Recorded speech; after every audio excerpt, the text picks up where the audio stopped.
twists are one of the most popular hairstyles in the natural hair community. People make mini twists so they can wear them as protective styles. People make mini twists so that they can reduce the amount of breakage they experience, so they are a good style for length retention.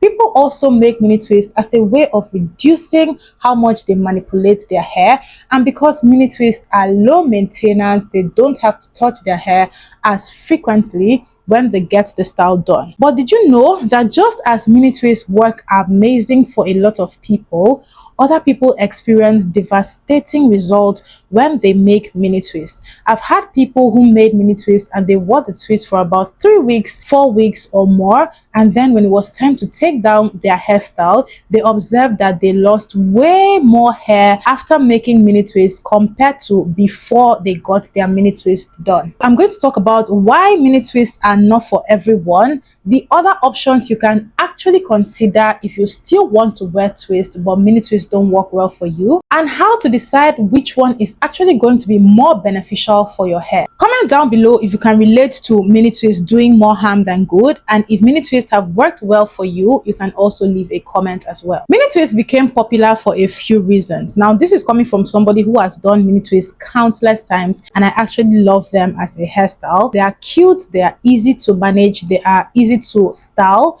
and they actually look great when they are done correctly. They also help with hair growth. There are people who have done entire challenges around mini twists where they only did mini twists for extensive periods of time, and at the end of the time that they choose to do their mini twist for, their hair looked better for it. Mini twists became popular for a few reasons, including they help to keep the hair stretched and they help to prevent from daily manipulation of the hair. For many people, it makes detangling the hair easy, and it also helps with length retention, because when hair is manipulated less frequently, you're going to have less mechanical damage, less breakage, less stringiness of the hair, less brittleness, and your hair is simply not going to look as bad as if you're manipulating it constantly. That's good enough. And so when you take all this into consideration, the popularity of mini twists actually makes sense. But popularity doesn't mean that something works well for everyone. And apart from hairstyling, we've seen this happen in several other instances. This is where other options come into play and it becomes more interesting. Apart from mini twists, I always recommend chunky twists. Chunky twists are on the bigger side, meaning you don't have to twist your sections into those tiny sections that make up mini twists. You can actually make them larger and your hair will still look beautiful. It's still a protective style. You're still going to be able to retain length. You're going to be able to care for your hair in this other hairstyle, and you're not going to suffer excess breakage, tangling, knotting the way that you would do with mini twists. The only downside is that with chunkier twists, depending on the size of the chunky twist that you do, you may not be able to wear your hair for as long as you would if you make mini twists. While you can comfortably wear mini twists for up to a month plus 2 months even, you may need to take off mini twists after about a maximum of 2 weeks, because they start to look frizzy by that time. They start to look very, very dry. The hair starts to stick out in all of the sections, and it may not look as beautiful as the first time that you got the hair done. Even though mini twists are great and chunky twists, which are the alternative option, are also great, you will need to know exactly when mini twists become a problem. When the stress of installation is too much, meaning you spend way too many hours doing the hairstyle, when the hair is combed repeatedly before it's twisted into sections, when there is strain applied on the hair strand. The entire purpose of protective styles is to reduce the stress applied on the hair, and if you're getting a style done and none of these things is happening,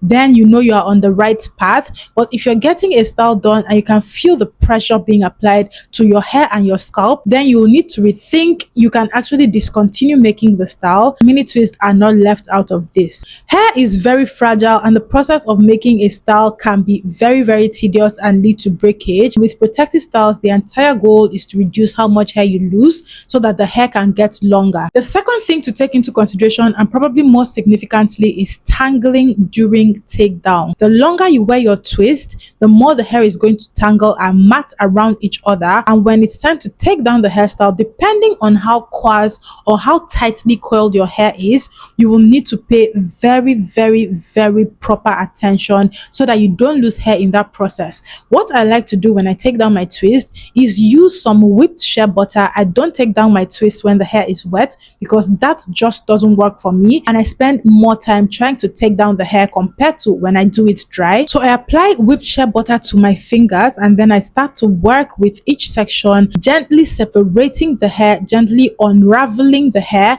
I do this very carefully. I don't rush it at all, and if I get to any point in the hair where there are clumps of hair where everything is joined together, I pause. I gently separate the hair. This way, when I'm done with the entire thing and I loosen my hair and then comb the hair out, my breakage is actually minimal. So you can adopt this method, or if for you working with wet hair works better, you can do that. So apply some conditioner to the hair, take your time to separate the hair, and then finish off with all of the sections. The amount of time it takes to install mini twists can be ridiculous most times. I've heard of people who spend days trying to twist their hair, weeks even trying to twist their hair, and the longer and fuller your hair is, the more time you're going to spend. Why this is the case, for people with busy schedules, maintenance can become a problem, and we all know inconsistent maintenance will affect the health of your hair and the growth of your hair. You may be wondering, if mini twists are not the perfect solution, what makes chunky twist a better alternative? I'm going to include two pictures here of mini twist and chunky twist, my own hair, so you can see the clear distinction between the two. The very first distinction is that while mini twists, according to the name, use very small sections of hair for the twist, chunky twists use larger sections. Your chunky twist could be anywhere from medium size to about 8 sections of hair on the head being twisted. I typically do 12 to 14 portions of twist on the hair. They take way less time to install. You can spend a matter of minutes installing your twist and you're done. Once hair takes less time to install, it reduces the installation time, it reduces the amount of manipulation, and it reduces the stress on the hair and scalp. It is also easier to detangle the hair when you're taking it down because larger sections make it easier to see and manage individual strands of hair, and this ultimately reduces tangling and breakage. At the end of the day, because chunky twists are larger, you will experience way less tension at the roots during installation and also during takedown. And this is very helpful for people with sensitive scalp or even fragile edges. Comment below if you have done mini twist and chunky twist. Let me know which one you prefer. Let me know which one actually helped your hair journey, and let me know which one you recommend other people should try instead. I mentioned this earlier. The trade-off between chunky twist and mini twist is that chunky twist may take less time to install, but they don't last as long as mini twist. They unravel faster, they require more restyling, and they expose the hair to more manipulation compared to mini twists that you can make and leave the hair alone for longer periods of time. So you have to take note of two things. If your priority is longer term styling and keeping of the hairstyle, mini twist should be the go-to. But if your goal is simplifying your routine and reducing installation stress, then you can go for chunky twists. And now, how do you choose the right size of twist to go for? These are the questions you need to ask yourself. How fragile is my hair? How much time do I realistically have for styling and restyling? Do I prefer longer lasting styles or quicker routines? Once you have answered these questions, you will easily be able to know which option you should go for. For some people, medium size twists actually strike a correct balance between the two of them. So the chunky twist will not be too big, but they will not be so small that they are considered mini twists. And now for my final summary, mini twist and chunky twist both are different hairstyles. They both have their benefits. But remember, the goal of protective styling is not simply making your twist smaller, it's reducing manipulation and protecting your hair strands over time. Sometimes the best thing that you can do for yourself is choosing a routine or a style that is sustainable and actually preserves your hair. I hope you found this video helpful. If you would like a simple, structured hair care routine and handbook that you can use to grow your hair comfortably from the comfort of your home, feel free to explore my 30-day hair growth challenge. I'm going to link it in the description box. It's incredibly helpful and outlines everything that you need to make your journey easier, including a weekly regimen you're going to follow and hair products you're going to make at home and use consistently. Thank you guys so much for watching. I'll see you in my next video.